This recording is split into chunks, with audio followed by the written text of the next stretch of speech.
Hey, what's up guys? This is Anthony from Anthony's Customs, and for this review, we are looking at the SH Figuarts Harley Quinn from the Suicide Squad movie. The new one, not the old one, which is a totally different thing, but still uses some of the same people? I don't know what happened. I didn't watch it. I'm not giving DC any more money at this point. But, I guess I heard the Batman movie was pretty good, so maybe I'll watch that eventually. Anyway, this is the Figuarts version of the new Harley Quinn, which is a much better look, in my opinion, than the old version of Harley Quinn with the little blue and red shorts. This looks more like Harley Quinn, so that's kind of cool.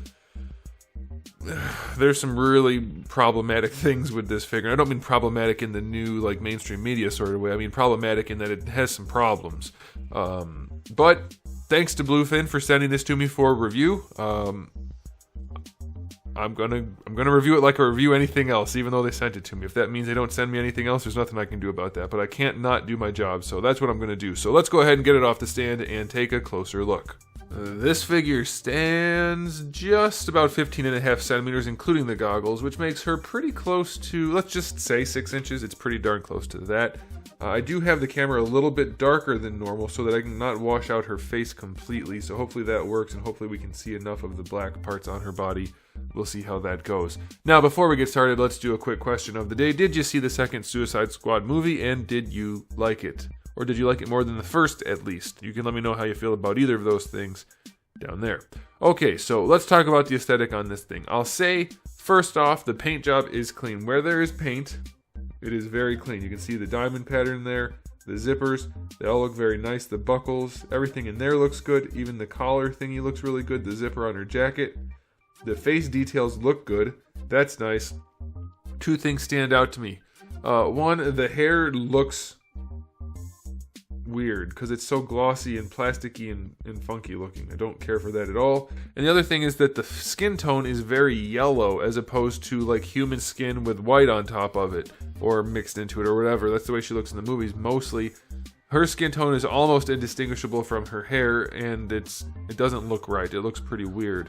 Other than that, though, I will say it does look good. There's no shading, but all the detail paintwork looks very nice. The shoes, I didn't mention that. They look good, so that's fine. I think they got the proportioning down pretty well. All the detail work in the sculpt looks really nice. You can see the little crosshatch up there, wrinkles.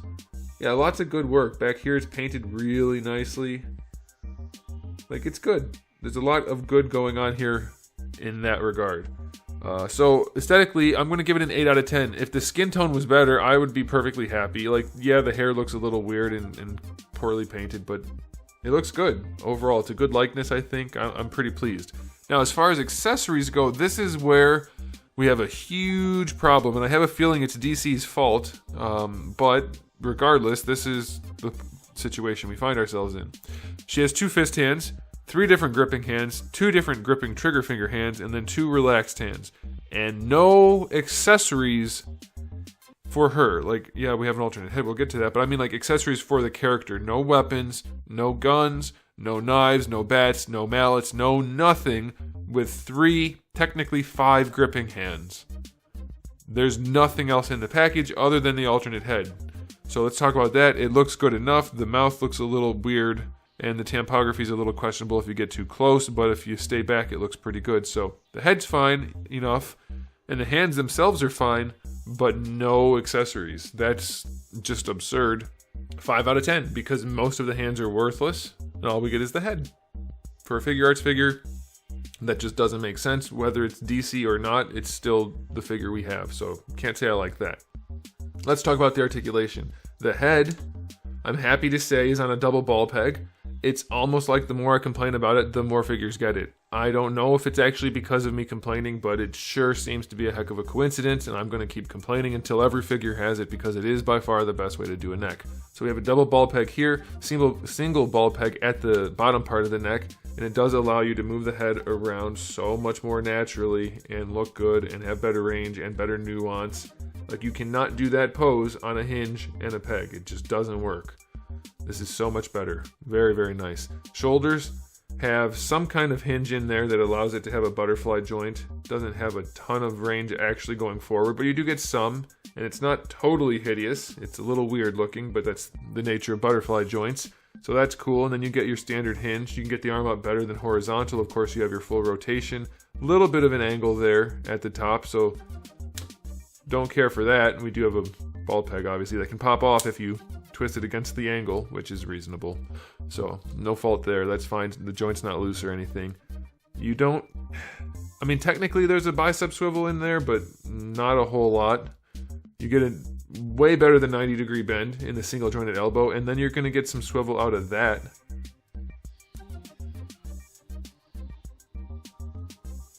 No, you're not. Apparently when I did that, I was just forcing the joint. Like, it doesn't really... You can't really swivel it because it's ovular. It's not a round ball hinge, it's just a hinge. So it doesn't have any room. So you don't get really much of a bicep swivel out of this figure either. So that's a bummer. Okay, I thought it was better than that. It's not. For the wrists, little tiny ball hinge, like your standard SH Figuarts. That's fine. That'll be okay. For the torso, feels like just a standard single ball peg at the top and then another one at the waist. And obviously you have a separation between this and this lower piece, which appears to just be a floating piece above the belt right there. But you get really nice range out of that, no problem there. I think that's more than enough. No big gaps or anything. I like that. The hips are on kind of like an upside down Y for the ball pegs, and they work very nicely. They go out to the side almost in full on splits. They go just about all the way forward, and they go back just a little bit. So that's enough. You get your thigh swivel built into that. Not a ton, but some. I think that's fine. Single jointed knee, not the best looking knee, and not as much range as I would have expected, but it'll probably be good enough, but it definitely should be better. A little bit of hollowing out right here would have gone a long way, especially since the knee isn't particularly attractive already. Give it the range. It either needs to look really good or work really well. This is somewhere in between.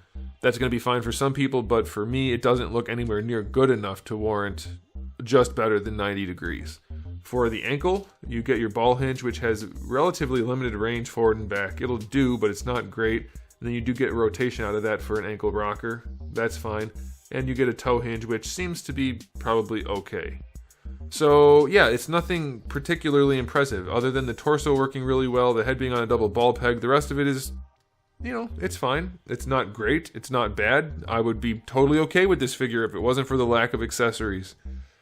The skin tone could be better, I do think, but that's not a deal breaker for me. It's the lack of accessories. Anyway, I'm going to give the articulation 7 out of 10. There's nothing particularly good about it other than the concept on some of the joints, but some of the joints are so limited that I can't go higher than a 7. So, final verdict on this release.